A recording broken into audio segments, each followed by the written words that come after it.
ditingkatkan ya akhir-akhir ini ya. Dalam pembelajaran fisika itu lebih istilahnya diupayakan ya untuk dinilai.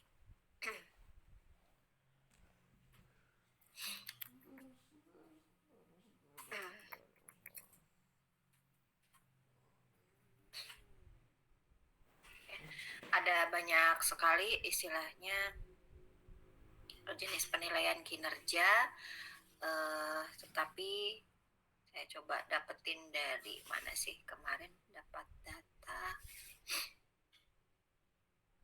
penilaian kinerja. Tetapi biasanya penilaian kinerja itu jatuhnya ke penilaian ini ya, yang mata pelajaran IPA, bukan selain IPA, maksud saya olahraga seperti itu yang menjadi menjadi titik acuannya. Baik.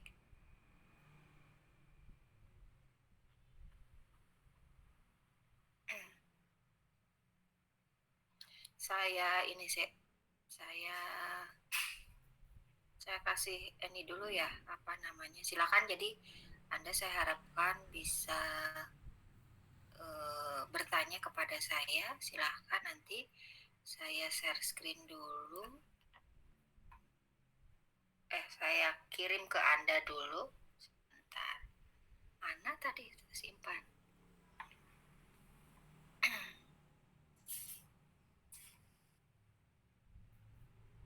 Ada 59 halaman di sini penilaian untuk aspek psikomotorik berupa model penilaian kinerja. Oke, silakan Anda pelajari dulu kurang lebih 15 menit. Nanti masing-masing silakan bertanya ya, sebanyak-banyaknya, biar bisa banyak diskusi. Saya kalau menjelaskan itu saya nggak tahu ini Anda itu betul mendengarkan atau sambil yang putri-putri ini sambil nyambi mencuci atau ngulek bawang, saya nggak tahu, atau masih sambil rebahan. Nah, saya pengen Anda semuanya kita diskusi aktif ya. Silakan Anda buka, itu ada satu file yang saya kirim ke Anda. Silakan Anda nanti tanyakan sebanyak-banyaknya biar kita banyak diskusi ya. Hari ini kita diskusi aja. Nah, kalau penilaian terkait kinerja itu sebetulnya kadang-kadang ada yang membagi menjadi penilaian praktik, penilaian produk, dan proyek. Nah, untuk hari ini kita melihat dari sisi praktik dulu ya, karena dalam pembelajaran fisika itu banyak kegiatan praktikum yang bisa dinilai. Nah, Anda juga nanti kalau misalnya mengambil judul skripsi terkait pembelajaran yang melibatkan pendekatan saintifik atau model PBL atau model PJBL, tentu di dalamnya itu ada kegiatan-kegiatan praktik yang bisa kita nilai kinerja mereka itu sejauh apa gitu deh. Nah, kalau mungkin ke depannya misalnya ada yang bekerja di istilahnya di instansi swasta ya, sebagian besar itu penilaian kerja itu menjadi hal yang menjadi prioritas ya dalam penilaian bos-bosnya gitu. Jadi manakala Anda hendak mencukupi suatu tugas atau hendak diusulkan kepangkatan atau jabatan, tentu penilaian kinerja ini menjadi bagian yang menjadi perhatian penting gitu. Jadi bos-bos Anda itu akan memberikan penilaian terhadap Anda sehingga Anda itu kemudian dinyatakan layak ya untuk mendapatkan suatu posisi atau mendapatkan reward atau apapun. Sama dengan saya juga sama, ada namanya SKP gitu ya. Itu yang menilai kaprodi, bagaimana integritas saya, bagaimana pokoknya kinerja itu segala sesuatu performan yang bisa ditampilkan oleh seseorang. Tapi ada kalanya namanya penilaian kinerja itu dikait-balokan antara penilaian afektif dan psikomotorik, sehingga kita tidak bisa memisahkan kadang-kadang ya, mereka itu seperti beriringan gitu loh. Makanya kemudian ada yang mengatakan penilaian kinerja itu adalah penilaian performa. Oke, baik. share screen di sini. Monggo silakan nanti yang bertanya bisa lewat WA aja ya, biar hidup ya. Monggo. Lewat WA saja, silakan bertanya di situ. Nanti kita bahas satu demi satu. Semuanya harus bertanya ya. Agar ini semuanya bisa aktif. Monggo silakan. Silakan dibaca dulu.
Silakan. Mulai bisa ada yang bertanya, silakan.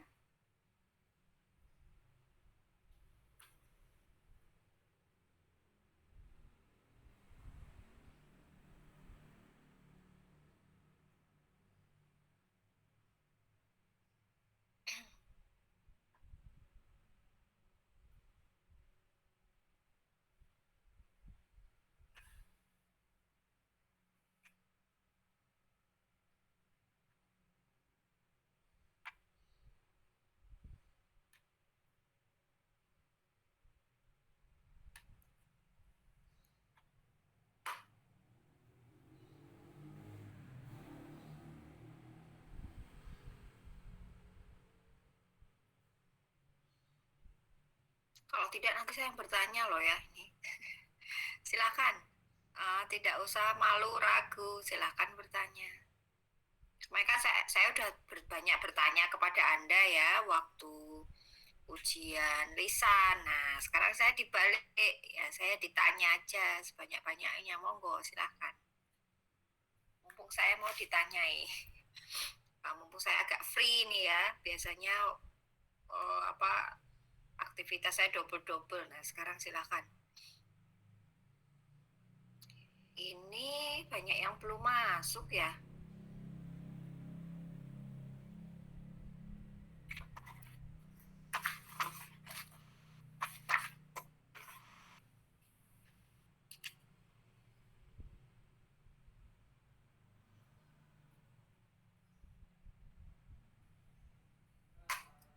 Silakan, monggo. Cuma ada 7 orang yang masuk ini.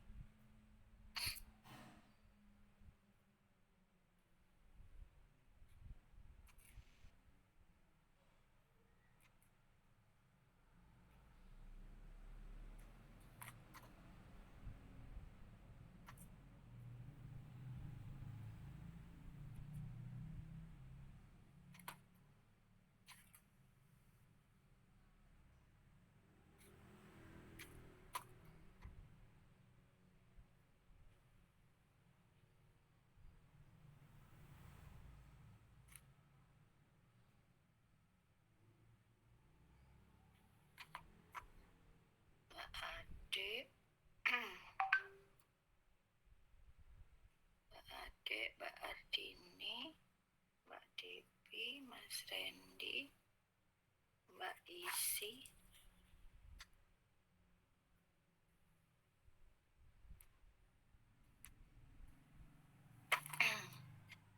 sama Mas Randy.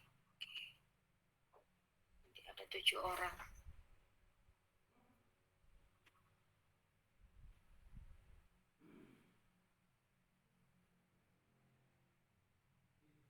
Bisa mungkin tolong dihubungi Mbak Afifa, Mbak Laili, sama Mbak Gita. Ini kemana? Mas Rizal nggak ada ya? Mas Kansa juga tidak ada karena sudah keluar. Mas Eka tadi izin. Silakan, monggo.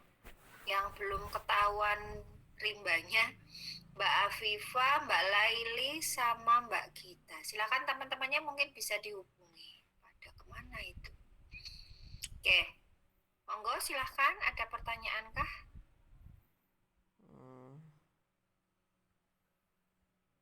Suruh bertanya kok bingung, Mbak. Ayo, Mbak.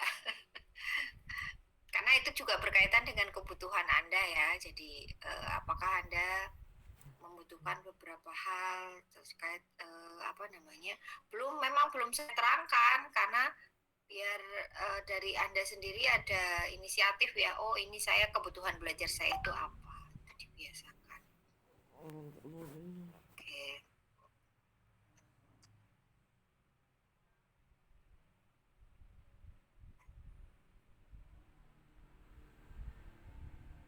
Oke. Di sini ada pertanyaan dari Mbak Rini. Halo Mbak Rini. Assalamualaikum. Waalaikumsalam, Bu. Ya. Kalau kemarin itu kan kita bisa milih ya salah satu aspek utama, misalnya tanggung jawab, kerjasama. Pilih satu aja nanti kalau buat skripsi. Kalau buat psikomotorik juga bisa nggak pilih salah satu, misalnya keterampilan proses sains. Nah, itu yang paling sering digunakan ya di dalam pembelajaran fisika. Satu, jadi ada keterampilan proses sains. Yang kedua yaitu disebut juga KPS ini keterampilan proses sains ini disebut juga kegiatan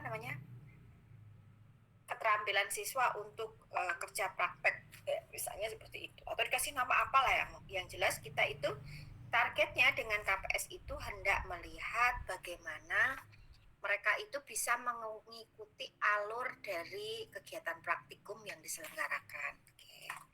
Yang kedua, dalam pelajaran fisika, apalagi coba yang bisa dinilai psikomotoriknya? Mungkin ada yang punya pendapat, silahkan. Ya, karena saya yakin Anda tidak merasa dinilai ya kalau praktik itu ya. Kalau misalnya pas praktik sekolah itu yang dinilai apa, Mbak? Biasanya cuma praktikumnya aja ya, bagaimana mempraktekkan sesuatu ya. Selain itu apalagi kalau dalam pembelajaran fisika itu, coba kita lihat KD-nya. KD di 4 titik ya, silakan Anda cermati. Di 4 titik itu selain dapat mendemonstrasikan, di situ juga bisa kita lihat dari kemampuan siswa untuk presentasi. Jadi keterampilan untuk presentasi. Jadi segala sesuatu yang berupa keterampilan itu masuk ranah psikomotorik ya. Misalnya keterampilan presentasi. Terus apa lagi selain keterampilan presentasi? Bisa misalnya setelah melakukan praktikum itu juga kita nilai bagaimana keterampilan siswa menggambar grafik. Kemarin itu ada Mbak Parisa ya, keterampilan menggambar grafik. Dika kan ada ya, menggambar grafik itu bukan hal yang mudah loh ternyata. Kalau disuruh bikin grafik itu biasanya tidak koordinatnya tidak tepat, tidak rapi, plok-ketot istilahnya gitu ya. Terus banyak sekali kendala siswa, nggak ada penggaris yang bagus, yang presisi, yang standar, nah seperti itu. Sehingga hasilnya adalah terjadi penyimpangan, tidak mulus kalau misalnya menggunakan Excel ya, misalnya seperti itu. Terus apalagi? Keterampilan literasi digital juga bisa dinilai ya, manakala anak itu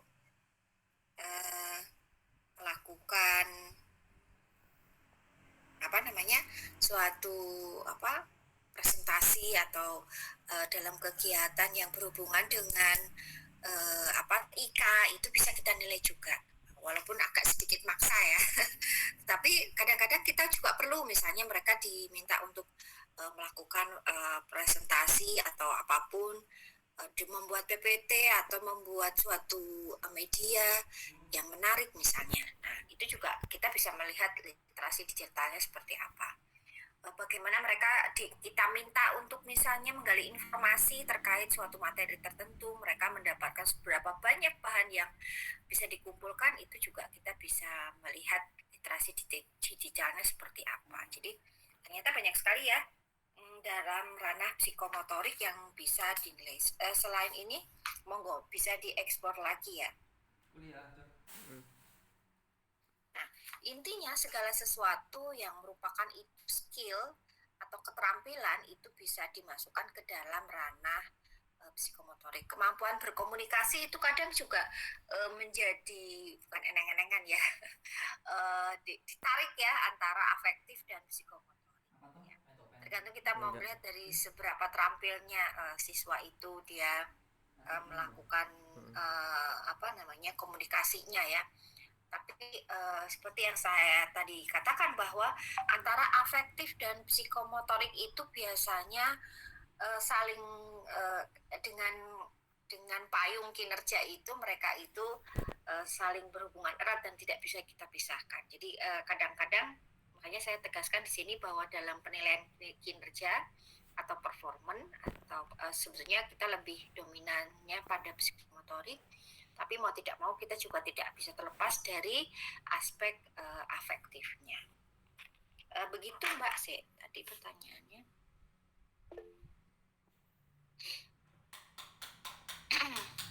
Oke, jadi sebetulnya masih banyak yang lainnya ya Mbak Rini ya yang bisa kita nilai. Nah, kalau Anda mengambil skripsi, misalnya Anda ingin melihat perbedaan keterampilan proses sains dalam pembelajaran fisika, jangan sampai menggunakan ini Mbak, apa namanya?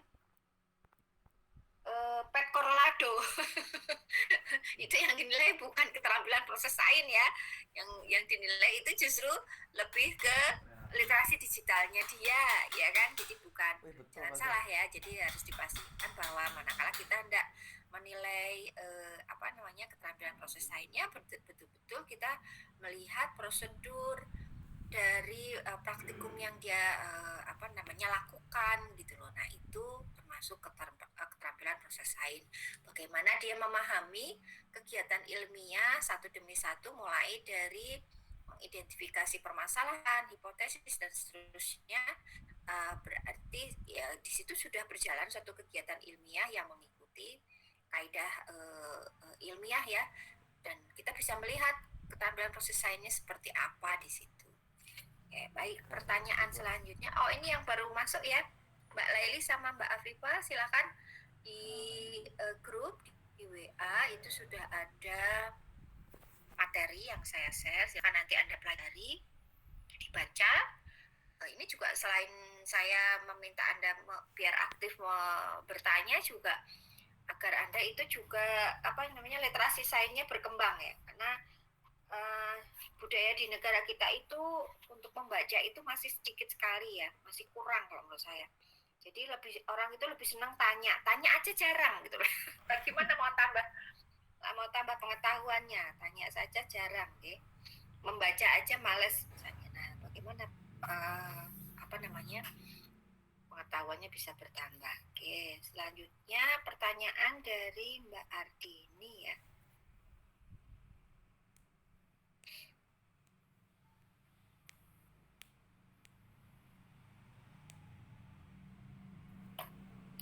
Oke, pertanyaannya Mbak Ardini.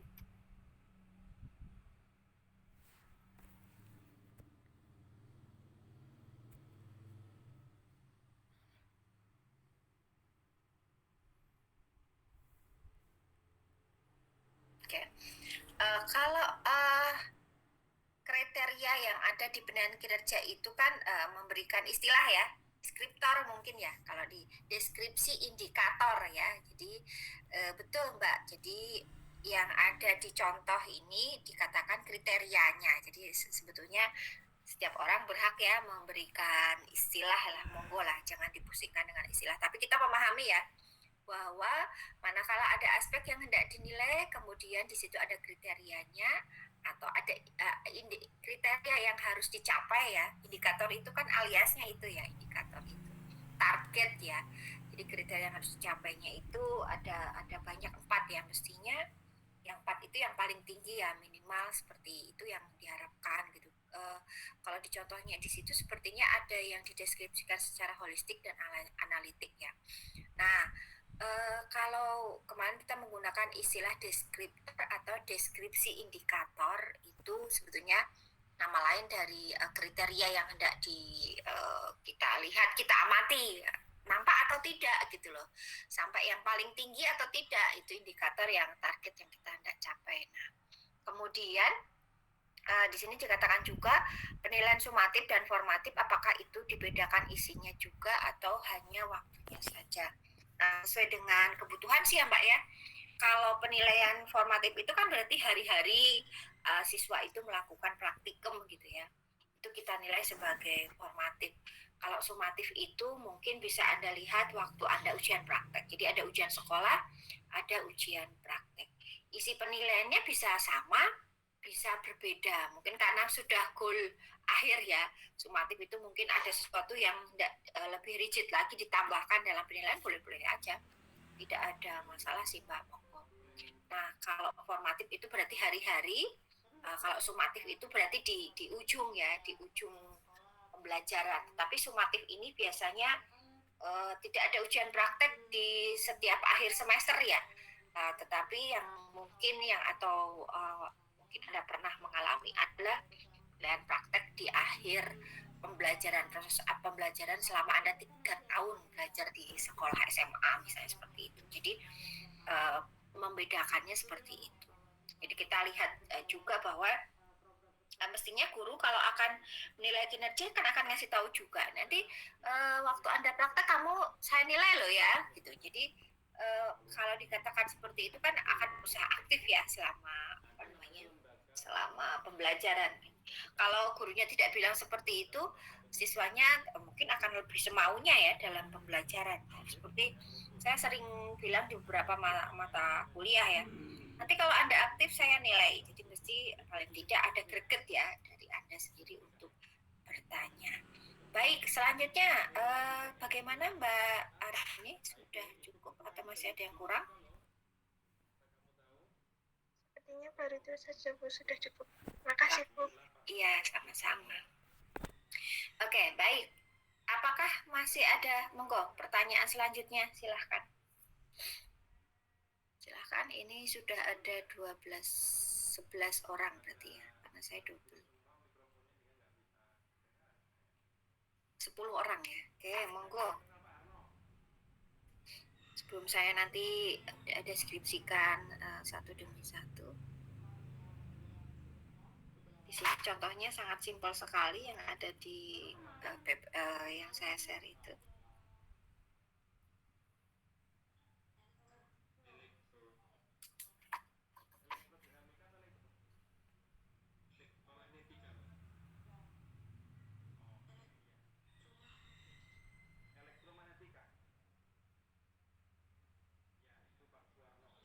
Monggo silahkan, ada lagi yang mau hendak bertanya? Tidak apa-apa, mau pertanyaannya sepele, mau pertanyaannya berat, tidak apa-apa. Saya akan berusaha diskusi ya, bukan menjawab ya, tapi berusaha diskusi.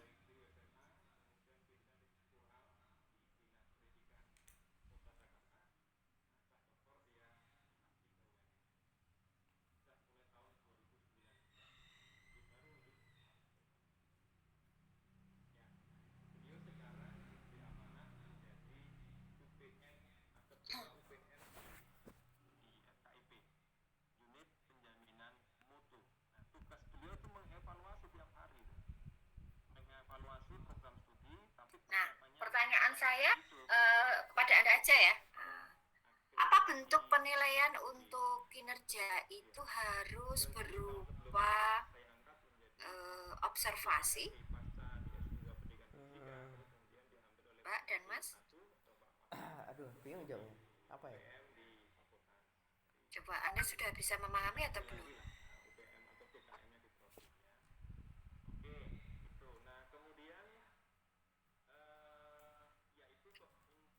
Oh, Mbak Gina itu 2017.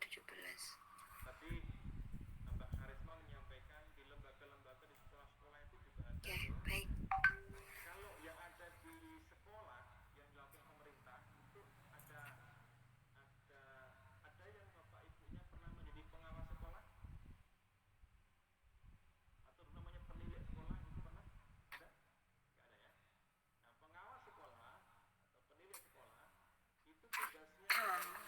Saya Mbak Gina.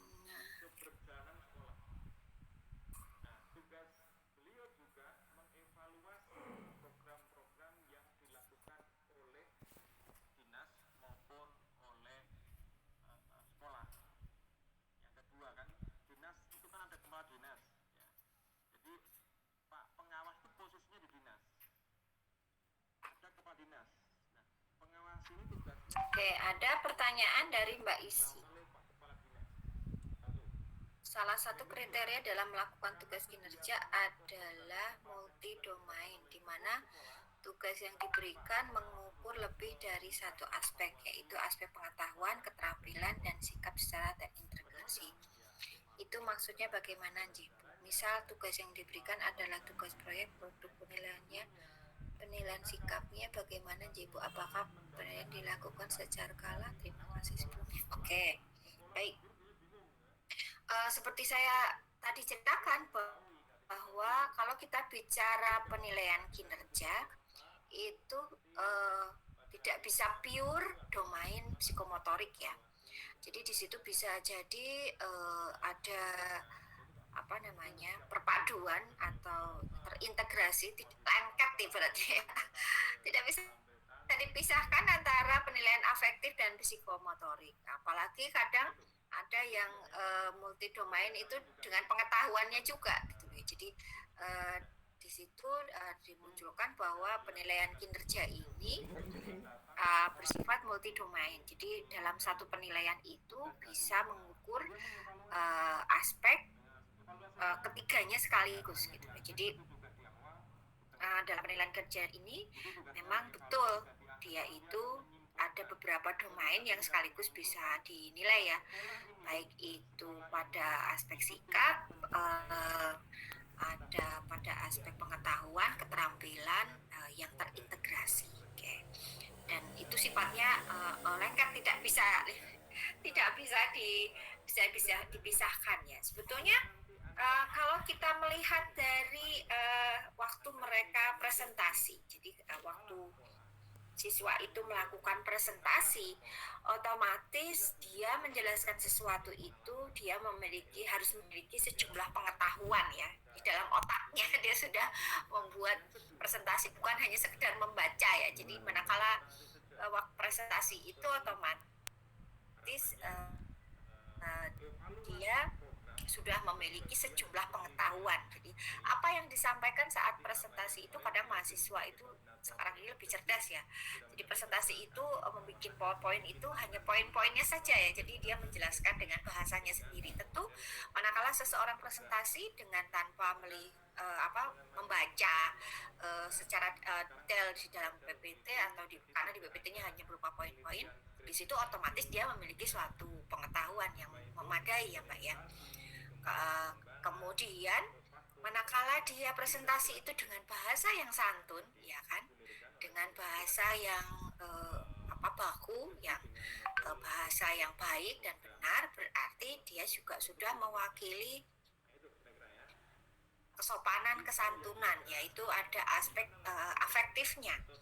Dan manakala dia menjelaskannya itu dengan komunikatif dan terampil istilahnya seperti itu, sehingga orang yang mendengarkan atau mengikuti penjelasan yang sedang presentasi itu berarti melihat bahwa oh iya dia sampai sekali ya berkomunikasi gitu ya, dia pandai untuk menyusun kata-kata ya. Itu suatu keterampilan yang bisa masukkan ke dalam ranah psikomotorik. Jadi disitulah yang dimaksud dengan terintegrasi, multidomain. Jadi dalam satu penilaian itu suatu hal yang tidak bisa dipisahkan antara ketiga aspek tersebut. Mohon maaf, sebentar. Apa?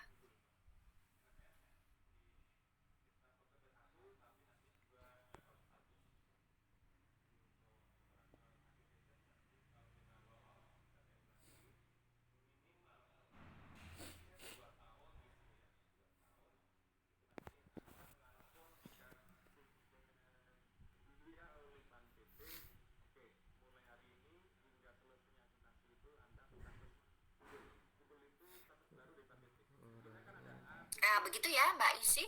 Apakah mau ada pertanyaan lanjutan? Monggo.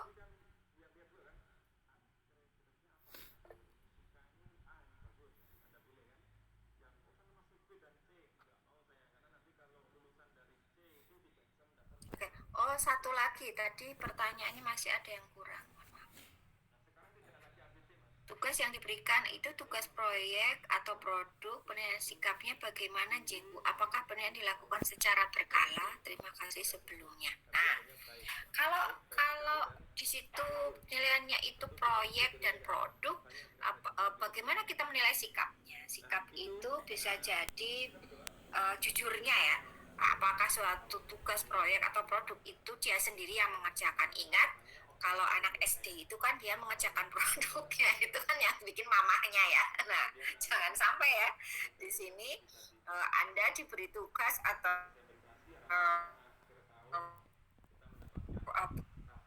proyek yang mengerjakan itu karena dulu pernah ada, jadi adiknya itu semester 3, kakaknya itu udah mau lulus itu loh. Lah adiknya itu manja banget, jadi kalau ngerjain tugas itu yang mesti yang bikin kakaknya. Dan saya tuh kok ya paham ya, ini mesti bukan tulisanmu, aku bilang. Terus dia ketawa, iya yang ngerjain kakak saya, katanya bilang gitu. Jadi jangan sampai mengerjakan di sini kan manakala mengerjakan proyek atau produk itu bisa dilihat dari sisi kejujurannya, bisa dilihat dari kedisiplinannya, dia mengumpulkan tepat waktu atau tidak, atau pada aspek yang lain. Monggo silahkan, bisa dinilai Mbak. Jadi dalam satu penilaian proyek dan produk itu juga bisa multi domain ya, jadi tidak hanya psikomotoriknya aja, tetapi pengetahuannya atau afektifnya bisa juga digabung. Oke, jadi ya dalam penilaian kinerja itu memang kita tidak bisa memisahkan terutama ya yang afektifnya dan psikomotoriknya. Oke, begitu. Jadi memang dalam penilaian kinerja itu suatu hal yang sifatnya kompleks. Baik.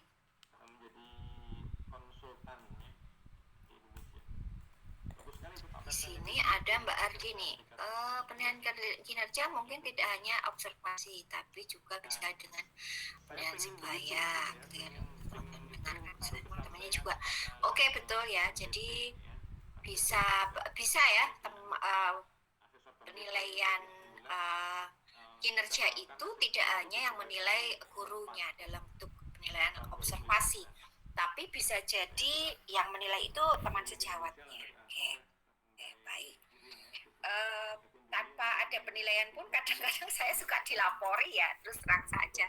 Saya silahkan terbuka aja monggo gitu. Jadi di dalam beberapa mata kuliah itu ada teman Anda mewakili kelas misalnya, dia menyampaikan kepada saya, Bu, si A itu dia itu nggak pernah ikut kerja kelompok, jadi teman-temannya pada protes ke saya, dia tidak mau ikut kerja kelompok dengan alasan aktif di organisasi. Padahal semua mahasiswa di prodi pendidikan fisika saya yakin mesti ikut ya, namanya organisasi di 1 atau 2 kegiatan itu sama-sama repotnya.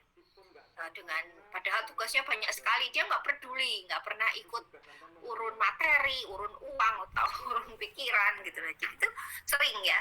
Dari mulai saya ngajar itu mesti dalam satu kelas, dalam satu angkatan itu ada yang protes seperti itu.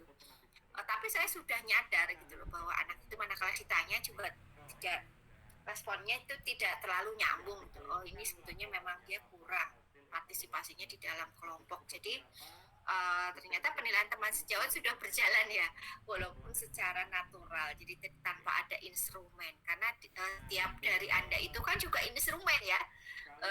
Jangan salah loh ya, Anda sendiri kan selalu memberikan penilaian kepada orang ya, tanpa Anda sadari. Ih, kok dia cantik banget tuh hari ini, misalnya begitu kan, secara tidak langsung sudah memberikan penilaian. Oh, kok dia ceria banget tuh hari ini. Jadi dari ciri-cirinya kita bisa tahu bahwa seorang itu dalam keadaan yang bahagia, dalam keadaan yang baik. Nah, secara tidak langsung diri kita sendiri itu sudah menjadi instrumen. Jadi manusia itu bisa menjadi instrumen, cuma tidak ada kriteria-kriterianya yang bisa disandingkan antara satu orang dengan yang lain. Makanya seseorang itu dikatakan cantik, dikatakan ganteng oleh semua orang itu relatif ya. Kalau misalnya menurut saya Dildra Bamulat itu adalah orang yang sangat cantik misalnya, tetapi Anda di sisi yang lain, enggak, dia auratnya diubar kemana-mana misalnya, seperti itu, malah jadi gibah nih. Jadi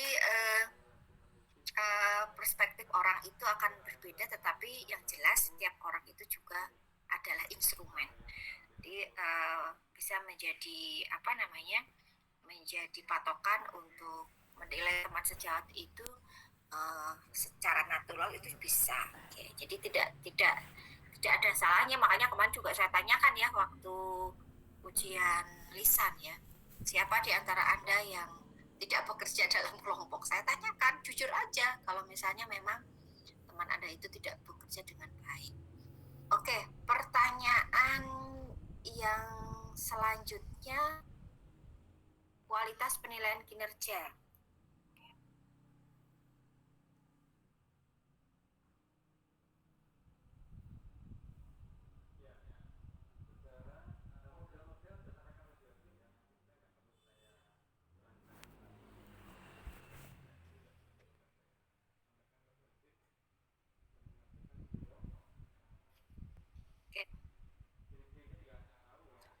kualitas penilaian kinerja disebutkan tugas tersebut hendaknya sebanding dan memberi informasi mengenai kompetensi yang dinilai sehingga peserta didik tidak dirugikan karena mendapat tugas kinerja yang berbeda.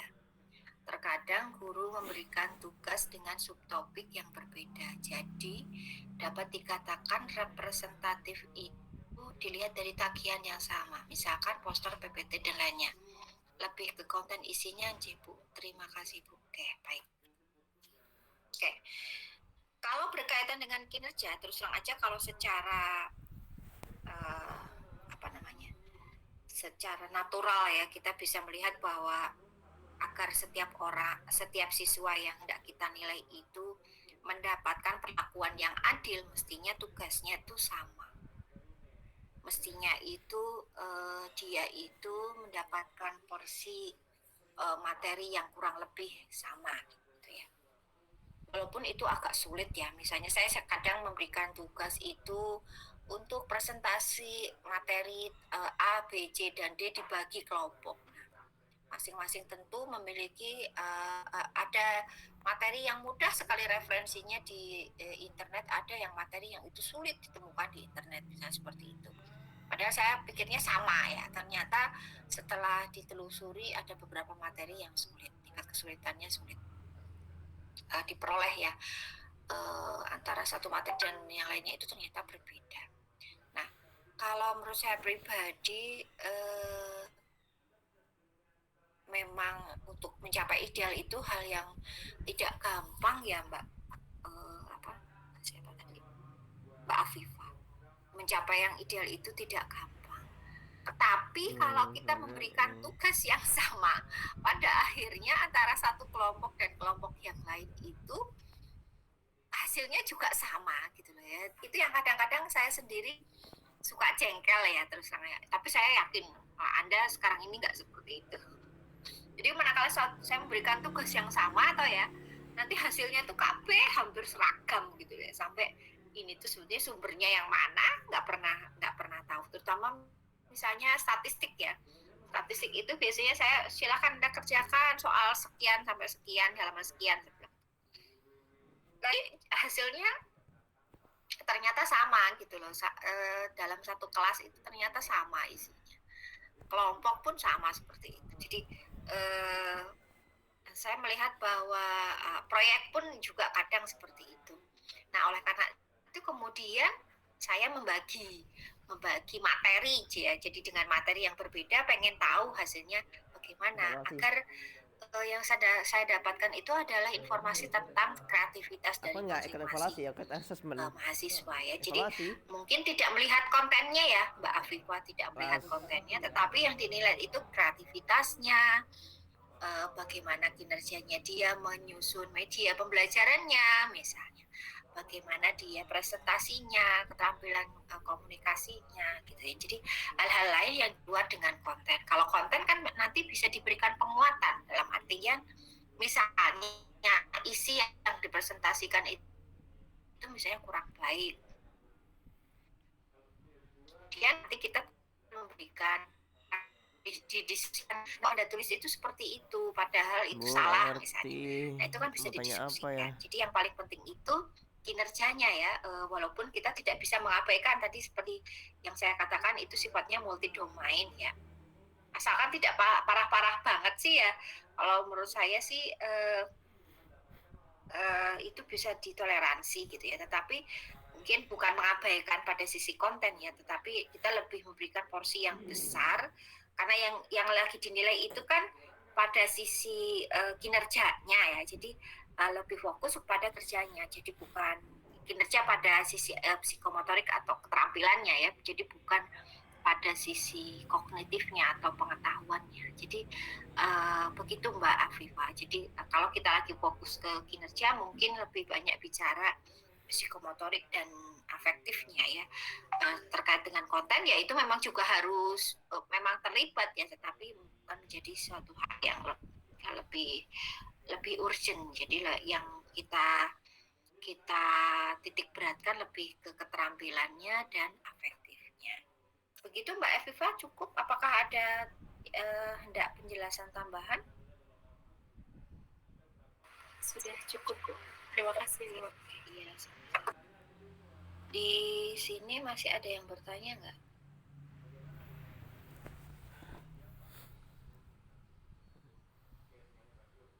Oke, silakan, masih ada yang bertanya lagi, monggo. Ini Mbak Ade belum ada suaranya, Mbak Devi, monggo. Mas Randy, silahkan. Nah itu Nggak usah khawatir, bertanya aja. Pertanyaan sepele tak jawab juga, Mbak. Jadi nggak usah khawatir. Karena kalau sudah mulai bertanya, berarti ada proses berpikir, proses aktif. Jadi, kalau asesmen sudah mulai pusing, berarti Anda sudah mulai ikut benar-benar lagi belajar gitu loh. Kalau belum pusing ya berarti belum belajar. Kalau saya sih biasanya seperti itu.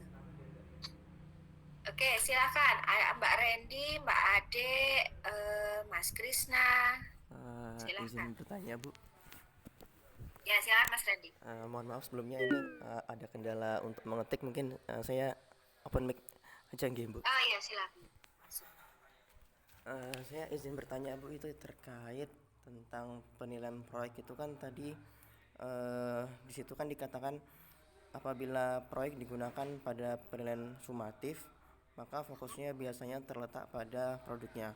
Nah, yang saya ingin tanyakan, ketika proyek itu kita boleh menggunakan beberapa penilaian itu apa aja nggih, Bu, selain sumatif gitu.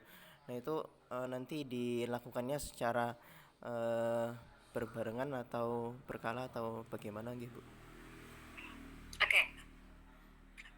Kalau kita bicara penilaian proyek, mungkin di mute dulu Mas Randy. Biar sip. Kalau kita bicara penilaian proyek, itu kan Anda pernah dikenalkan ya, namanya model pembelajaran PCBL ya Mas ya. PCBL. Nah, PCBL itu biasanya kan selesai untuk satu submateri misalnya, iya kan? Nah, manakala kita membuat suatu proyek kepada siswa, berarti tagihannya setelah siklus sintaknya PCBL itu berakhir. Mungkin diberi waktu 2 atau 3 minggu setelahnya. Tapi kan berarti tagihannya untuk nilai di satu submateri itu, misalnya kita lagi submaterinya terkait gerak harmonis misalnya. Tagihannya siswa disuruh membuat alat peraga gerak harmonis, terus ambil datanya misalnya. Jadi kan ada produk dan ada laporannya ya seperti itu. Berarti kan itu tagihannya setelah pembelajaran gerak harmonisnya itu selesai. Jadi itu yang dikatakan berakhir, tetapi bukan sumatif ya, tetapi formatif. Seperti ulangan harian lah, seperti itu ya. Berarti tagihannya tidak ada ulangan harian, tapi bentuknya proyek. Bisa jadi seperti itu.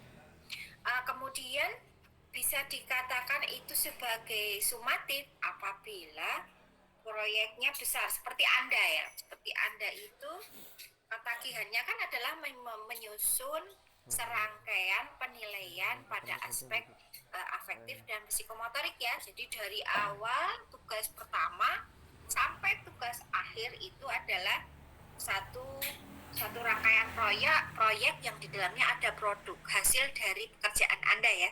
Jadi itu semua adalah proyek di mata kuliah asesmen ya. Kalau di proyek mata kuliah metodologi penelitian, Anda sekarang yang ikut Petopen juga kan ya, Mas Randy, Mbak Afifa dan lain-lain.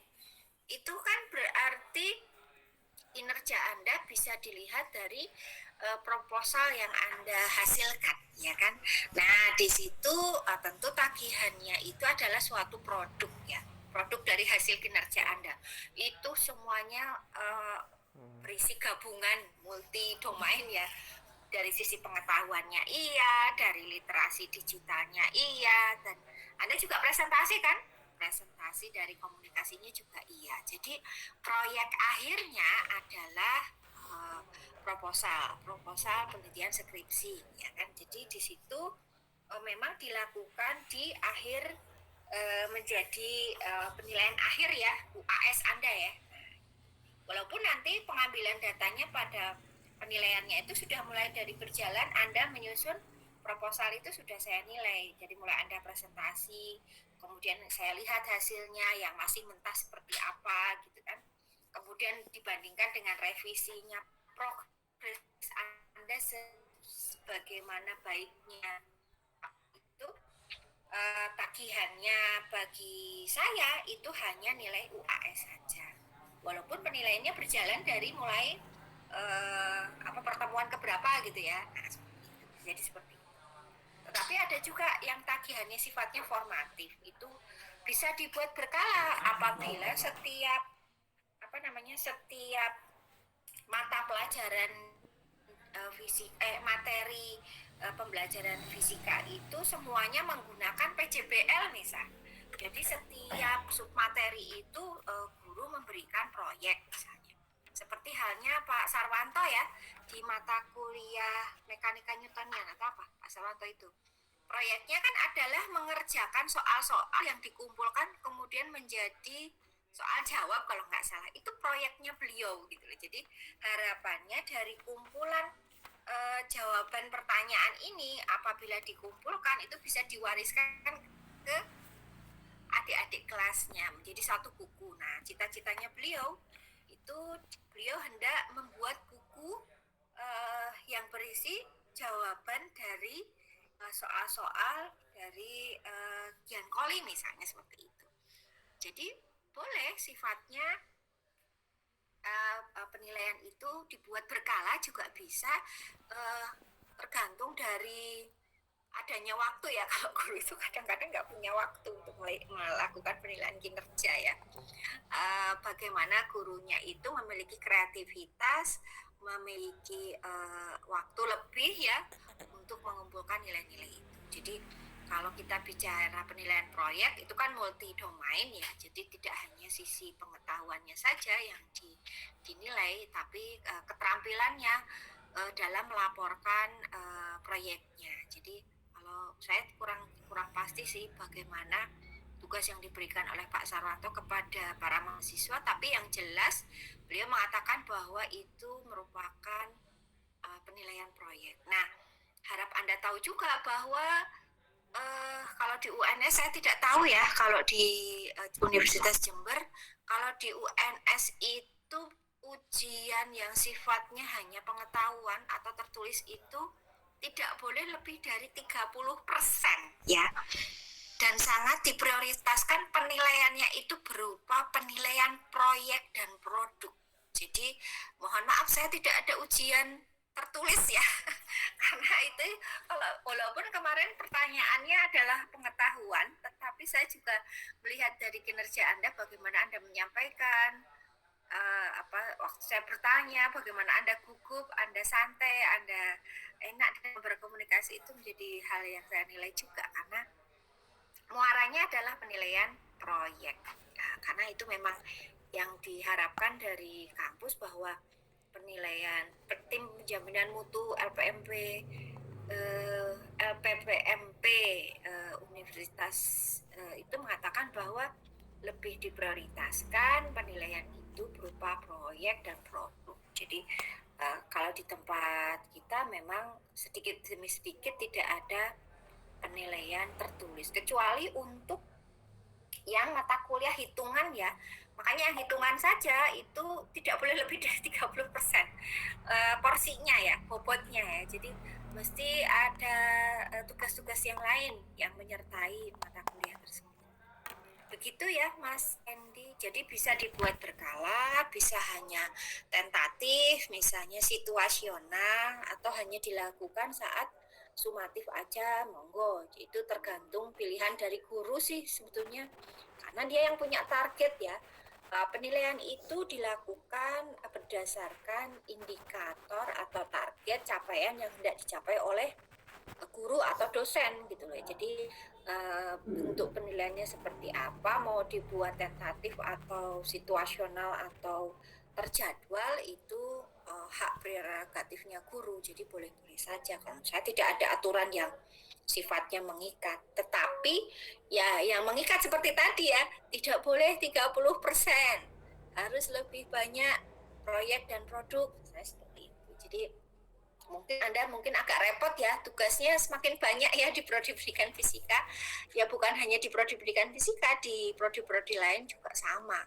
Apalagi kalau misalnya yang arsitek, yang sipil itu tugas terkait dengan terapannya itu lebih luar biasa lagi. Kalau Anda masih hanya cukup di depan laptop dan mengetik istilahnya, kalau mereka mungkin harus kerja di lapangan, mengambil data di lapangan, harus kemana, ke daerah terpencil atau apa untuk mengambil data baru bisa membuat laporan dan lain sebagainya. Begitu ya Mas Randy, apakah masih ada pertanyaan tambahan? Cukup?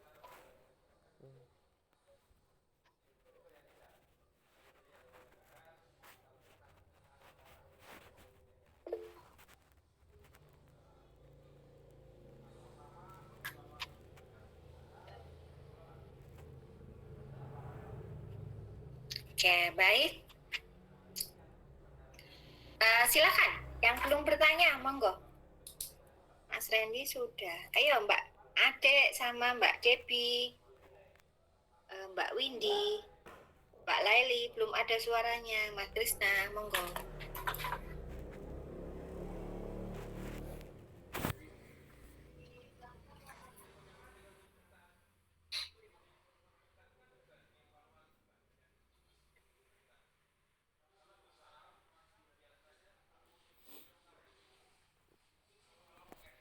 Oke, saya ingin memastikan Mas Eka belum presensi ya.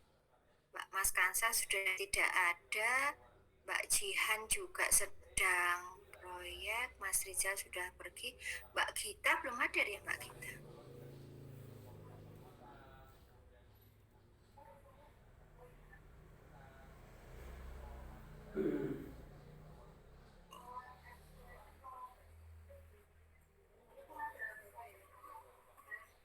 Oke, silakan yang belum bertanya, Mbak Ade, Mbak Debbie, Mbak Windy, Mbak Laili, Mbak Gita, monggo. Mas Krisna nanti kalau sudah selesai PCR-nya, monggo. Satu kompetensi dasar digunakan. Oke.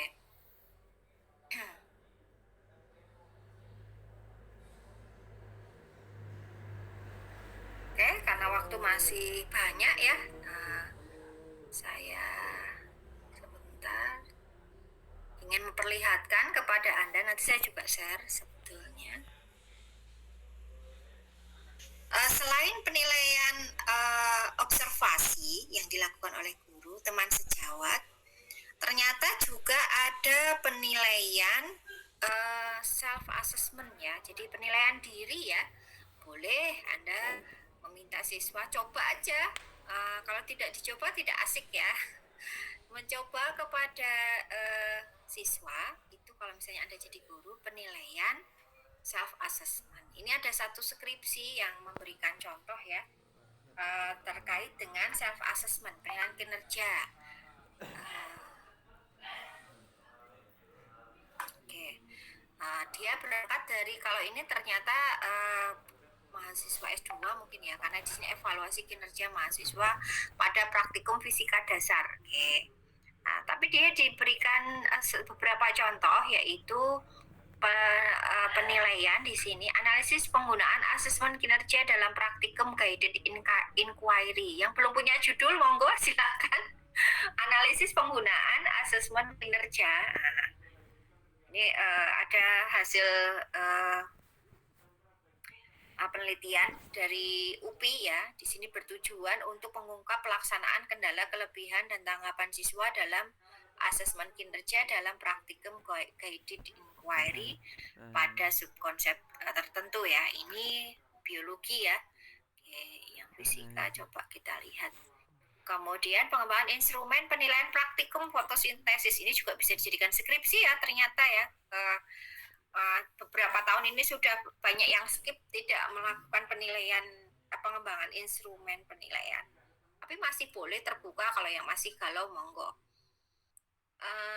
Ada di sini yang dinilai itu petunjuk, tugas praktikum, format pengamatan, penentuan penskorannya, yang dikembangkan, mohon maaf.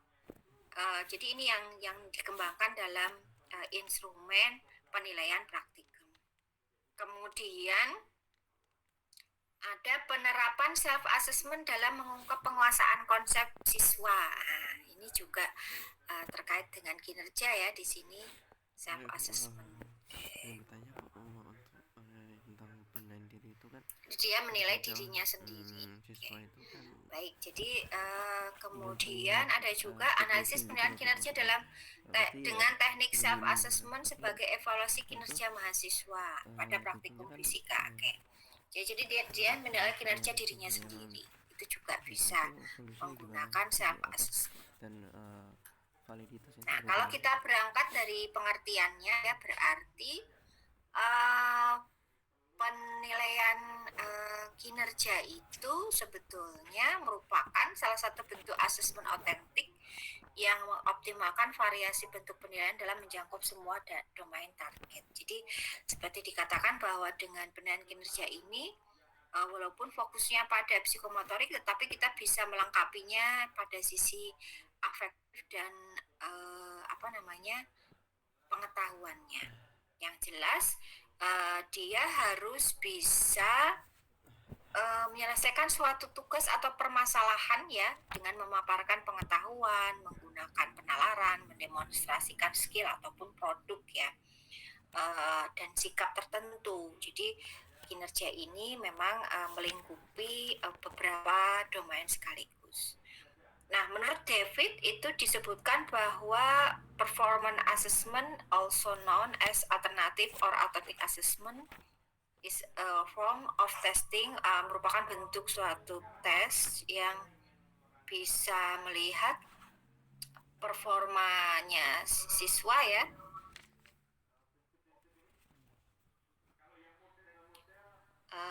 Kalau di sini diterjemahkan bahwa dia bisa melakukan tugas daripada memilih jawaban yang tersedia. Jadi di sini menjadi lebih prioritas daripada hanya sekedar mengerjakan soal-soal tertulis, katanya seperti itu ya.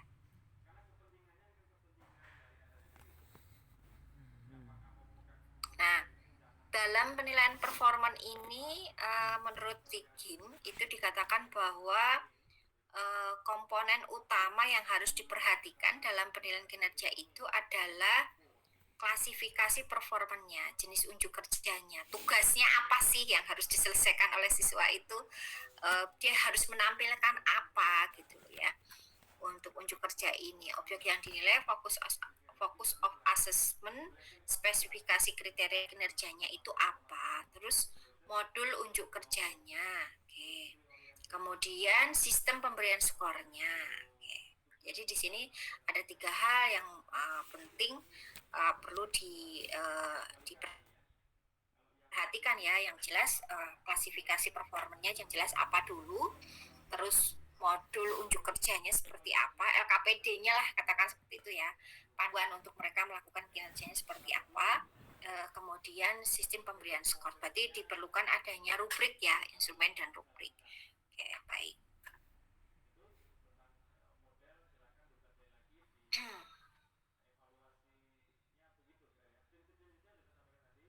Nah, dalam menyusun rubrik ada beberapa hal yang harus diperhatikan. Yang pertama, mengidentifikasi aspek kinerja yang diskor, menentukan model skala yang dipakai. Kemarin Anda sudah dikenalkan ya, bisa dengan rating scale, bisa dengan daftar cek, bisa dengan kalau self assessment bisa dengan Likert misalnya seperti itu. Silakan dipilih skalanya, kemudian membuat pedoman peskoran yang dilengkapi dengan kategorisasi keberhasilan kinerja. Baik. Jadi ini merupakan bagian yang cukup penting ya dalam membuat instrumen penilaian kinerja. Nah, kalau yang model checklist itu paling gampang ya. Cuma yes, no, udah gitu aja. Goodman ya, kita pakai begitu. Kalau yes seperti apa, kalau no seperti apa. Itu yang paling mudah. Terus ada rating scale, 1, 2, 3, 4, dan masing-masing itu skornya ada rubriknya, harus seperti apa. Oke, kalau self-assessment berarti Sebetulnya dengan adanya self assessment ini ditujukan agar siswa itu lebih percaya diri, dia sadar ya kelebihan dan kekurangannya dia itu apa, mendorong, membiasakan untuk siswa objektif dan jujur. Jadi ini ada perbedaannya ya, self assessment untuk penilaian kinerja dengan bentuk asesmen yang lain. Jadi dia penting untuk melihat seberapa canggih kinerjanya dia ya. Kalau dia merasa sudah hebat, dia tidak akan berkembang gitu ya. Tapi kalau misalnya dia diberi suatu instrumen, seseorang itu baru akan sadar berarti di atas langit masih ada langit ya. Ternyata kamu tuh belum ada apa-apanya loh. Walaupun kamu sudah merasa paling pinter di antara teman-teman kamu, ternyata manakala disajikan suatu instrumen self assessment, dia baru tahu bahwa ternyata yang ditagih sama dia itu masih banyak yang belum bisa dilakukan, misalnya seperti itu. Nah, ini beberapa perbedaan antara pelaksanaannya. Berarti kalau mau menggunakan self assessment, yang jelas harus tahu kompetensi yang akan dinilainya itu apa, kriteria penilaiannya apa, terus meminta mereka melakukan self assessment, dan nanti kita berikan umpan balik ya dari hasil self assessmentnya. Kurang lebih seperti ini. Yang mau skripsi silahkan monggo, nanti ini saya kirim di grup, saya tak simpennya.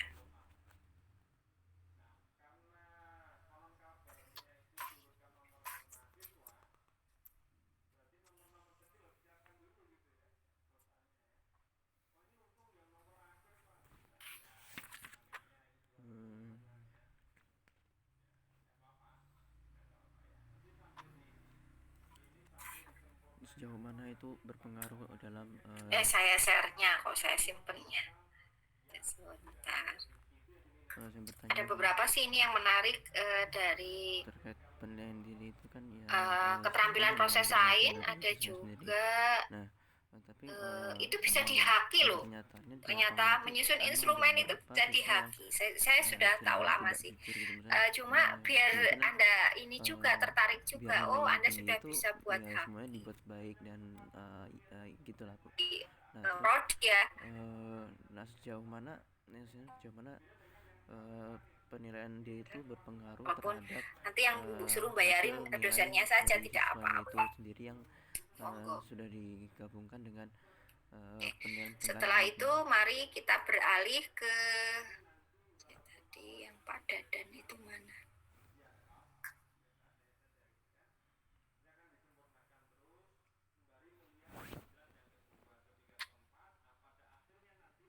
Oke, baik.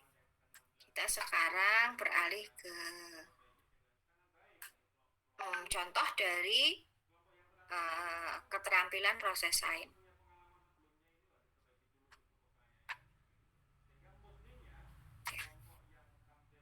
Ini ya, saya pamerkan nih ya. Ini bisa dihaki ternyata. Ini yang beliau berdua ini adalah dosen saya di UNY. Nah, jadi di sini ada satu penelitian yang kemudian bisa dihaki, yaitu instrumen evaluasi model CIPP pada penilaian penerapan kinerja keterampilan proses sains. Nah, yang kita lihat KPS-nya ya, keterampilan proses sainsnya ya. Ini ternyata dengan mengembangkan satu instrumen ini bisa dihaki ternyata. Oke, ini bentuknya seperti ini, cantik juga nih. Nah, kita lihat yang instrumen keterampilan proses sainsnya. Sudah saya share di grup, silahkan kalau misalnya Anda. Nah, kita lihat yang di prosesnya ya, berarti halaman 25.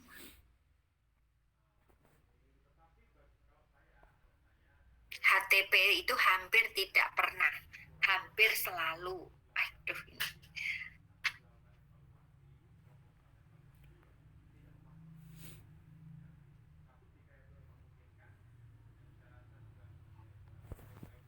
Ya.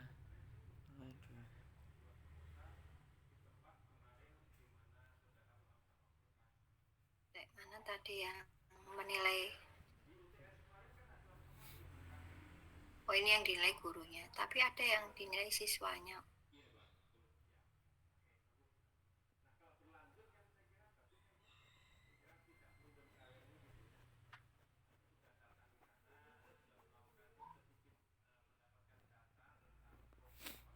Nah, ini produk, komponen produknya ya. Nah, yang dinilai adalah produknya siswa. Oke.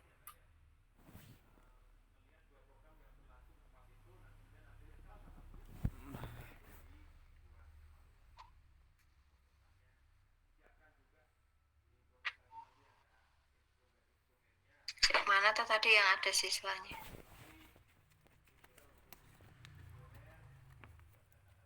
Oke, yang ini saja. Yang menunjukkan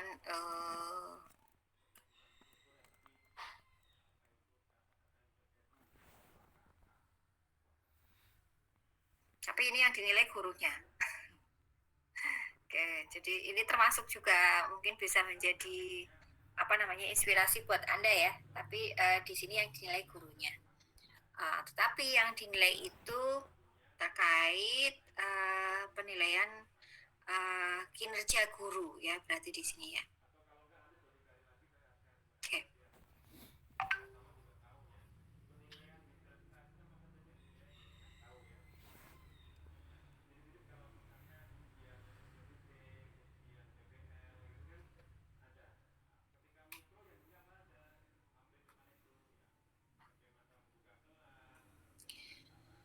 Oke, di sini kondisi idealnya ya. Nah, saya hanya ingin mengenalkan pada Anda berarti bahwa dalam penilaian kinerja itu kita menunjukkan kondisi idealnya ya. Kondisi idealnya itu adalah beberapa deskripsi indikator. Jadi merupakan hal yang tidak dicapai ya. Di sini ada apakah guru itu melakukan penilaian kemampuan awal peserta didik. Nah, ini kan berupa kinerja ya. Apakah guru menilai kegiatan peserta didik dalam proses pembelajaran? Apakah guru menilai sikap peserta didik dalam proses pembelajaran? Apakah guru menilai hasil belajar peserta didik setelah diberikan pelajaran? Nah, ini kan berarti contoh rubrik analitik ya di sini. Contoh rubrik analitik. Dan di sini jika semua kondisi ideal itu dilaksanakan berarti gurunya mendapatkan skor 5. Tapi yang paling rendah adalah jika semua kondisi ideal tidak dilaksanakan, jadi dia dapat poin 1. Ini adalah bentuk dari kemarin kan masih pada bingung ya, penilaian analitik dan penilaian rubrik untuk bentuknya itu holistik dan analitik. Yang analitik yang seperti ini. Jadi yang bisa dilihat dari kinerja guru itu adalah melakukan penilaian selama proses pembelajaran, menerapkan beberapa teknik penilaian. Sepertinya tadi ada yang untuk siswa di mana ya? Yang ini bukan ya? Saya lupa. Yang diproses sepertinya.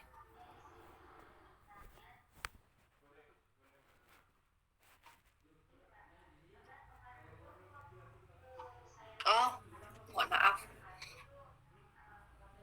Di tadi yang saya tayangkan di awal tadi, mohon maaf kok saya malah buka yang itu. Saya sebentar, mohon maaf.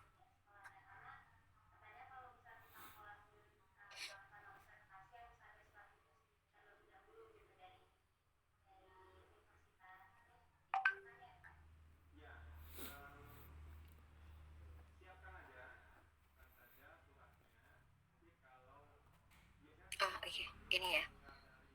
Model kinerja, oke, baik.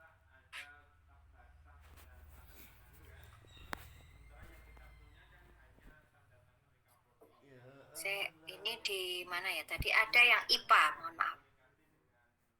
Yang IPA itu ada yang praktik kalau nggak salah tadi ya. Kan karena yang contoh praktik itu hanya di beberapa mata pelajaran ya, tidak semua. bahasa Indonesia misalnya IPA percobaan di lab, presentasi hasil percobaan proyek, IPS matematika, PJOK yang paling banyak karena di sana keterampilan semua ya. Oke. SBDP juga sama, menari, memainkan musik.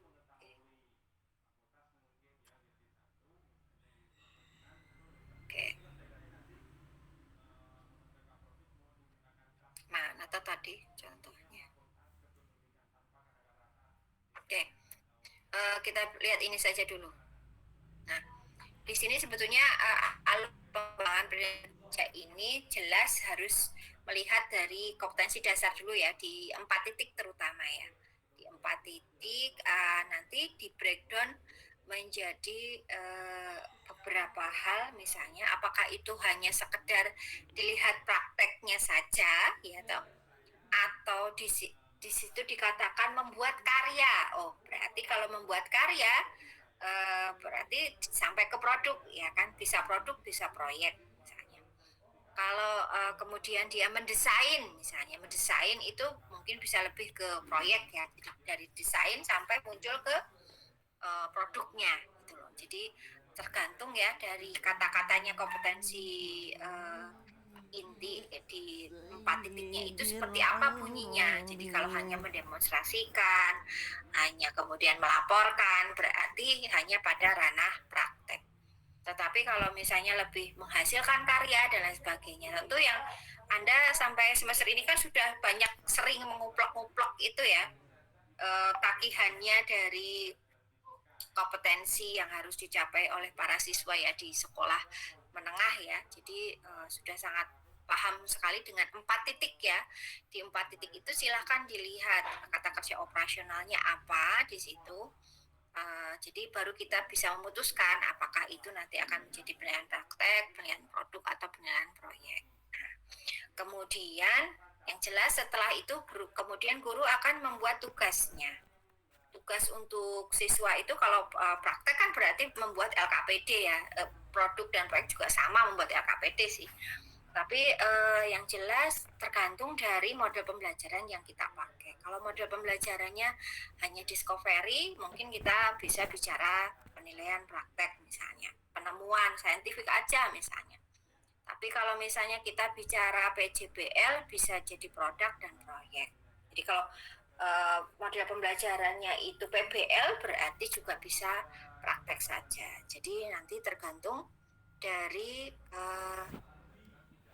kata kerja operasionalnya dalam kompetensi intinya ya, untuk 4 titik. Jadi muaranya itu dari situ ya. Jadi kalau Anda kemarin hulunya, mohon maaf, hulunya dari situ. Jadi kalau kemarin Anda membuat perencanaan untuk penilaian pada aspek afektif dan psikomotorik kan bicara 4 titik ya. Anda di tugas pertama itu nanti silahkan diperbaiki. Kira-kira kata kerja operasional yang dipakai itu apa? Jadi lebih pas yang mana? Apakah penilaian praktek, penilaian produk maupun proyek. Satu lagi portofolio ya. Portofolio itu yang berkesinambungan. Oke, kemudian baru kita tetapkan instrumennya seperti apa dan kita bisa mendokumentasikan semuanya itu menjadi portofolio. Nah, ini juga ada penjelasannya lebih lengkap ya.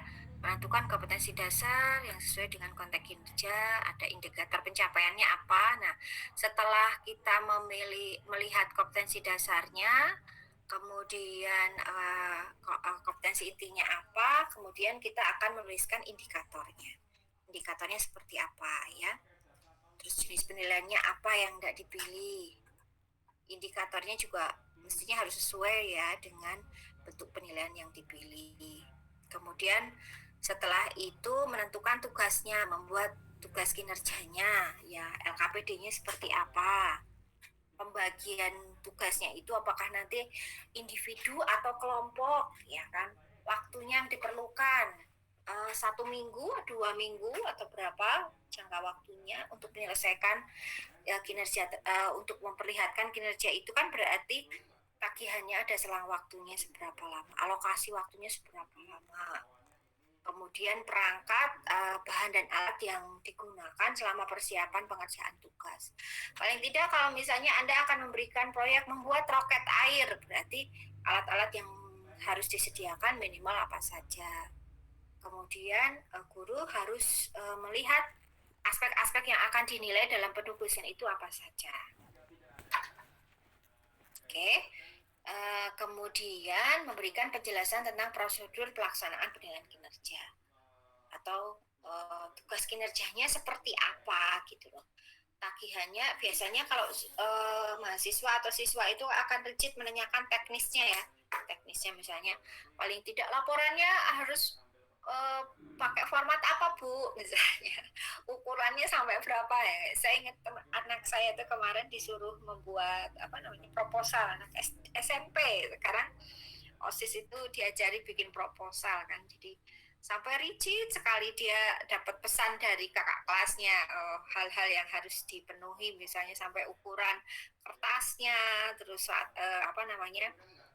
kiri kanannya berapa misalnya, atas bawah itu sudah seperti apa, tulisan hurufnya bagaimana, spasinya seperti apa, dicetak tebal miring dan sebagainya. Tapi saya harapkan Anda tidak terlalu rigid seperti itu ya. Jadi yang dipastikan tugasnya itu yang poin-poin pentingnya saja. Jadi jangan sampai sedetail itu, nanti malah membingungkan siswa. Oke. Nah, kemudian rubrik penilaian itu harus disiapkan. Jadi dengan berangkat dari rubrik itu kan berarti itu tagihan yang harus dicapai oleh siswa. Kalau bahasa di sini mungkin menggunakan kriteria ya Mbak ya. Tapi kalau kita kemarin banyak membahas deskripsi indikator atau deskriptor. Tapi tidak apa-apa kalau Anda mengatakan deskriptor 1, 2, 3, 4, 5. Jadi di sini menunjukkan tingkat kemampuannya. Semakin semua kriteria itu dipenuhi berarti dia akan mendapatkan skor atau nilai yang sempurna. Kalau ini modelnya sepertinya bentuknya holistik.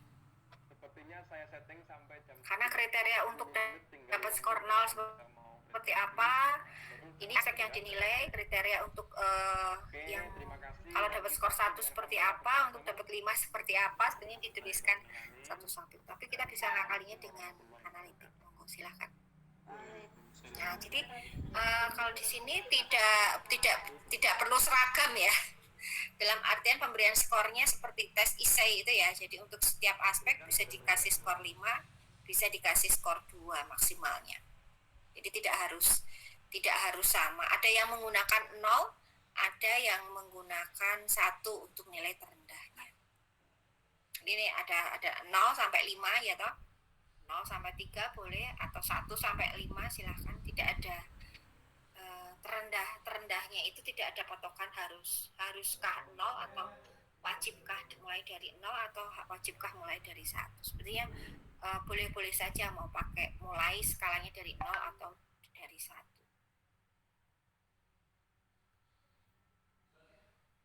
Oke. Selanjutnya penulisan deskripsi indikator atau kriteria itu menggunakan kata operasional yang mengukur kemampuan keterampilan. Oke, jadi untuk keterampilannya ya terutama ya disesuaikan dengan KKO-nya untuk sisi keterampilan. Itu bisa dalam bentuk holistik atau analitik.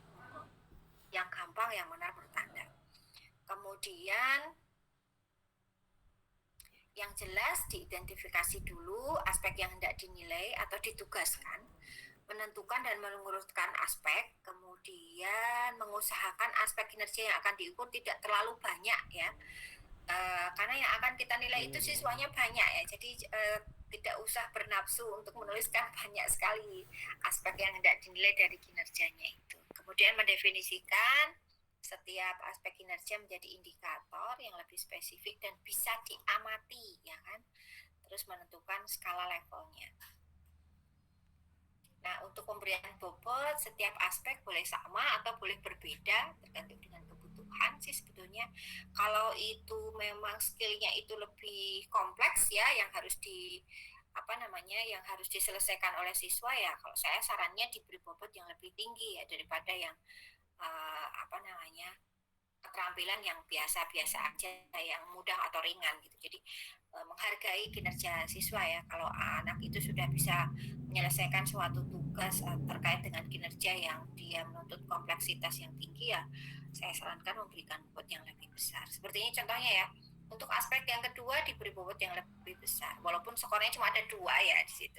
Oke, tapi diberikan bobot yang lebih besar. Kemudian memeriksa membandingkan kembali semua aspek kinerja yang sudah dinilai pada orang lain di lapangan. Jadi ada baiknya sebelum instrumen itu digunakan dalam pembelajaran, kita minta orang lain untuk membaca ya, membaca instrumen yang kita buat dan rubriknya. Jadi adakah masukan dari mereka, terutama teman sejawat ya, tidak, atau biasanya kepala sekolah itu kan melakukan supervisi akademik ya, atau supervisi klinik ya. Jadi memang punya tugas untuk membimbing atau membina guru, atau minta tolong pengawas misalnya, bisa jadi pengawas juga punya tugas membimbing guru. Jadi silakan bila Anda hendak menerapkan suatu instrumen kinerja, nanti kalau jadi guru bisa meminta bantuan teman sejawat yang sama-sama dari fisika atau dari kepala sekolah saat supervisi akademik atau supervisi klinis, atau kepada pengawas. Itu bisa memberikan saran. Nah, sekarang kita lihat di pelaksanaan penilaian kinerja ya. Nah, yang paling biasanya menjadi kendala dalam penilaian kinerja itu adalah rubriknya ya. Rubriknya tidak jelas, kurang terukur. Misalnya kata-kata selalu, sering, jarang, tidak pernah, itu biasanya digunakan dalam, itu sebetulnya saya pikir lebih dideskripsikan saja ya kinerjanya itu dengan bertingkat ya. Kalau dikasih level 1 itu seperti apa bentuknya kinerjanya, dinaikkan sedikit-sedikit sampai di posisi yang tertinggi kalau saya, biar lebih jelas. Oh, kalau yang terlihat itu seperti di skor 3 misalnya, kinerjanya seperti yang ada pada rubrik, akan lebih mudah jadi seorang penilai untuk melakukan penilaian. Karena harapannya rubrik ini tidak diterjemahkan oleh orang berbeda itu dengan beda penafsiran. Jadi lebih baik memang rubrik itu memang disajikan dengan betul-betul teliti ya, berdasarkan hasil observasi sebelumnya ya, dinilai ya.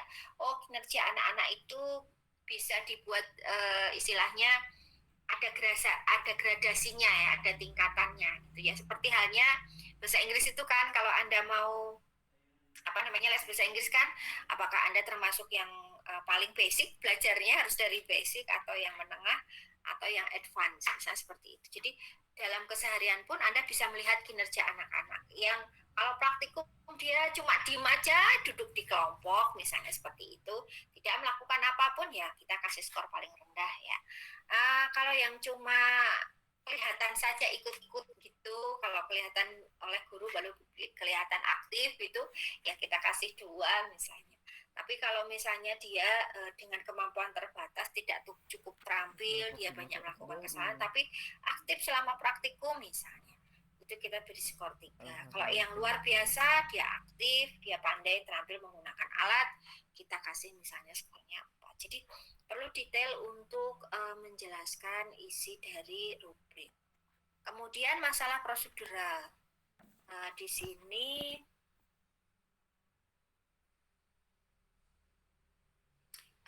akan timbul manakala aspek yang dinilai itu terlalu banyak. Jadi itu yang akan menimbulkan kesalahan dalam pemberian skor. Jadi bila bagi yang memberikan skor itu makin sedikit aspek yang dinilai, maka kita akan menjadi lebih fokus ya pada apa yang hendak kita nilai. Jadi saran saya kalau untuk kinerja itu, terutama yang menggunakan observasi, itu tidak perlu terlalu banyak yang menjadi target yang hendak diobservasi.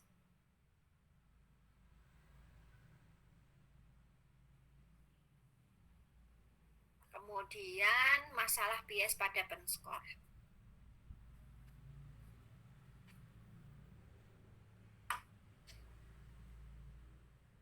Nah, ini biasa terjadi ya, bukan hanya pada kinerja ya. Kadang-kadang seperti Anda melihat mungkin dalam beberapa mata kuliah, satu orang dosen dengan yang lainnya, satu orang dosen dengan yang lainnya dalam satu mata kuliah yang sama saja. Kadang-kadang ada yang sangat pelit sekali ngasih nilai gitu. Jadi dia terlalu terlalu strike dengan rubrik gitu loh ya. Ada yang memberikan nilai yang sangat jelek sekali. Nah itu yang mungkin jadi error ya dalam penilaian kinerja ya. Jadi sebetulnya tidak hanya dalam penilaian kinerja tapi dalam penilaian yang lain ya. Seperti halnya dalam penilaian isai ya, saya masih ingat dulu bercanda dengan Pak Pujayanto itu.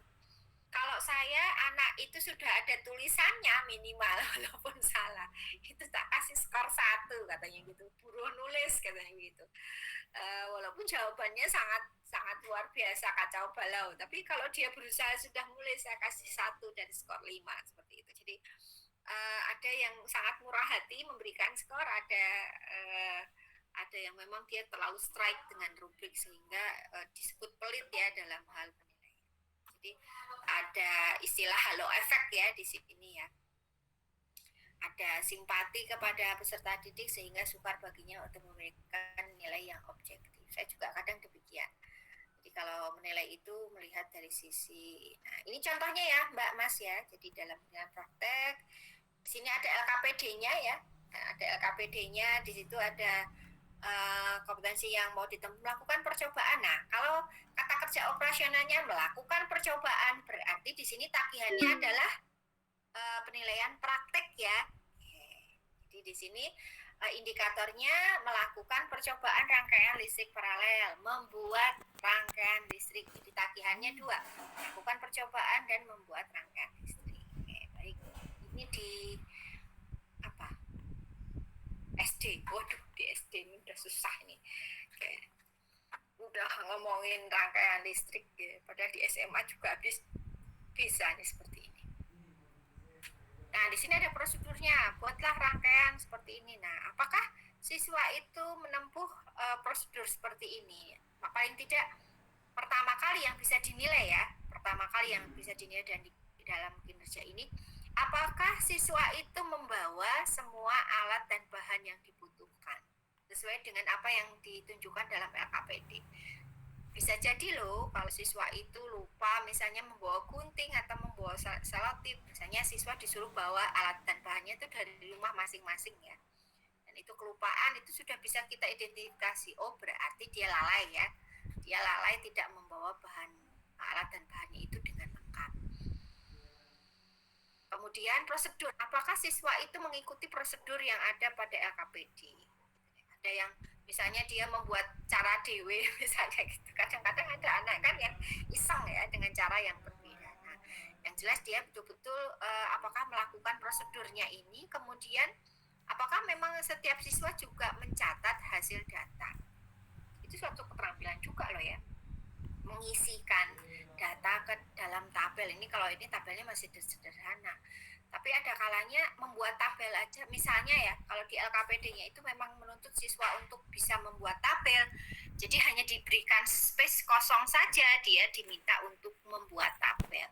Ternyata representasi tabel itu bukan hal yang mudah karena ada sebagian siswa yang kadang tidak bisa membuat tabel. Menuangkan data ke dalam bentuk tabel itu memiliki banyak kekurangan. Nah, kalau di sini aspek yang sama seperti yang saya tadi bilang, dia menyediakan alat dan bahan ya. Kalau dia itu membawa semua peralatan atau bahan yang harus dipenuhi, berarti dia dapat skor 5. Kecar siji. Kecar itu bahasa Indonesianya apa? Ketinggalan satu alatnya, misalnya kabelnya hilang 1 misalnya. Kabelnya hilang, nggak bawa kabel atau baterainya cuma ada 1, berarti dikasih skor 4. Nah, tidak, dia suruh bawa untuk sain itu suruh bawa alat dan bahan, dia tidak bawa sama sekali ya, dikasih 0 misalnya seperti itu.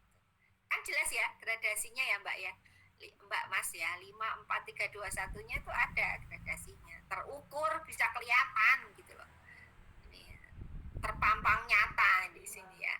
Terus merangkai rangkaian seri misalnya, itu kan di tugas prosedur yang pertama ya, susunan serinya itu benar misalnya, dilihat aja dia terjadi kesalahan, nah dikasih skor 1. Tidak melakukan rangkaian seri, wis menang baik nonton temennya itu kasih 0 gitu loh. Dari sini kelihatan ya untuk praktek, silahkan.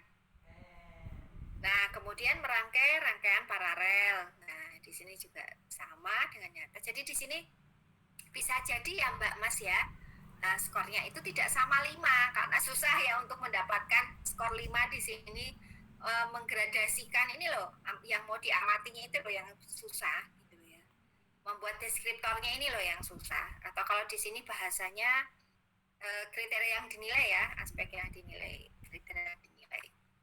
Oke, jadi ini silahkan skornya bisa bervariasi, tidak harus 5, bisa 2. Teknik perangkainya, nah ini juga diberi penilaian. Silahkan dicermati di sini. Skor maksimumnya berapa untuk pada aspek yang tadi, yang pertama, karena di sini ada bobotnya ya. Bobotnya itu untuk aspek 1 dan 2 jika digabung itu 70%. Itu semuanya keterampilan ya. Oke, hasil rangkaiannya ya. Jadi dari setelah merangkai itu kan kalau dia berhasil berarti lampunya nyala gitu. Lampunya nyala enggak produknya ya. Produknya berhasil atau tidak? Oh, berhasil, nyala. Yang paralel gimana? Nyala enggak? Nyala. Terus dari tabel kepengamatan diisi betul nggak sesuai dengan data yang dibuat? Oh, betul. Berarti semuanya ini kemudian diskor, dia dikasih bobot 30%. Nah, ini nanti contoh ya. Silakan nanti Anda cermati. Kita sampai jam berapa sih? 9:10 ya.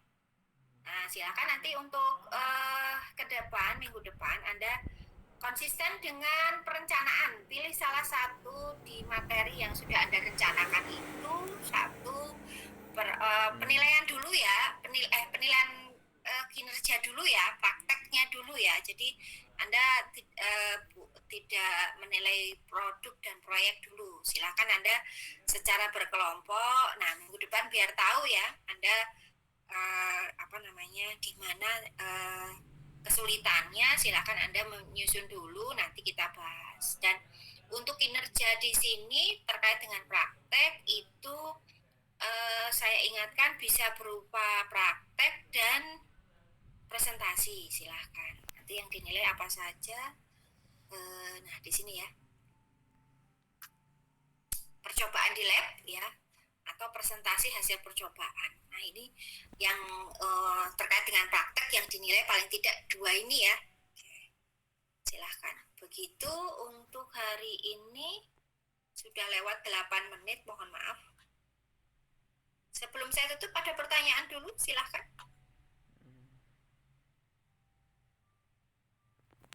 Cukup ya? Halo, halo.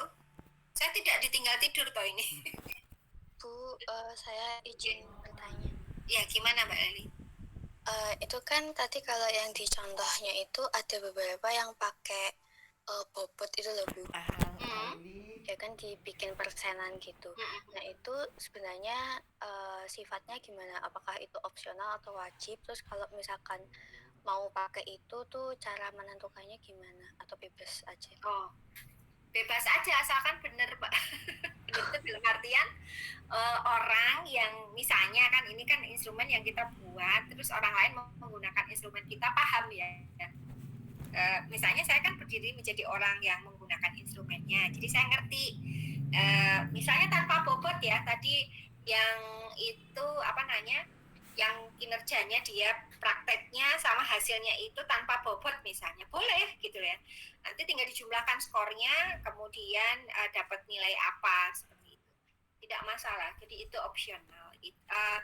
Saya mencoba mengikuti alur si pembuat instrumen yang ada di contoh itu, dia lebih menghargai praktiknya daripada hasil cuma lampunya nyala seperti itu atau tabelnya sudah diisi atau tidak. Saya pikir makanya kemudian dia memberikan bobot 70% ya, lebih banyak daripada yang hasilnya saja.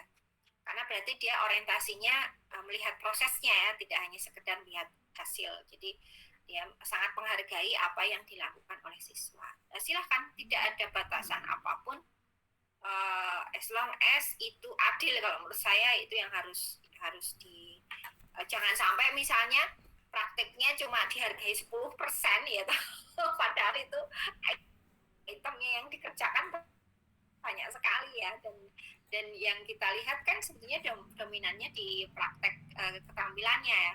tapi kok melihat hasilnya yang lebih besar 90% dari hasilnya, sepertinya tidak adil gitu. Jadi kita harus mengikuti adil, sisi adilnya dari menyusun suatu instrumen. Itu ya Mbak Laili ya. Monggo. Oh ya, baik Bu, terima kasih. Besok kita diskusikan lebih lanjut. Jadi silahkan nanti Anda pilih dari yang materi Anda itu kan yang sudah ada di tugas 1 ya. Nah, itu pilih dia kompetensi intinya apa, pada materi apa. Jadi silakan Anda membuat penilaian untuk kinerja praktek dulu ya. Jadi jangan yang produk dan proyek ya. Jadi Anda di prakteknya dulu. Paling tidak ada aspek yang dinilai apa, kemudian nanti rubriknya bagaimana, penskorannya bagaimana. Oke, untuk hari ini cukup sekian, mudah-mudahan bisa menginspirasi untuk tugas-tugas skripsi dan PLP besok Anda ya. Jadi mesti ada penilaian juga, membuat RPP juga membuat ini ya, penilaian praktek seperti ini ya. Jadi semoga bisa mendapatkan manfaat dari pertemuan hari ini. Kurang lebihnya mohon maaf. Saya tutup. Assalamualaikum warahmatullahi wabarakatuh. Waalaikumsalam warahmatullahi wabarakatuh. Waalaikumsalam warahmatullahi wabarakatuh. Terima kasih Bu.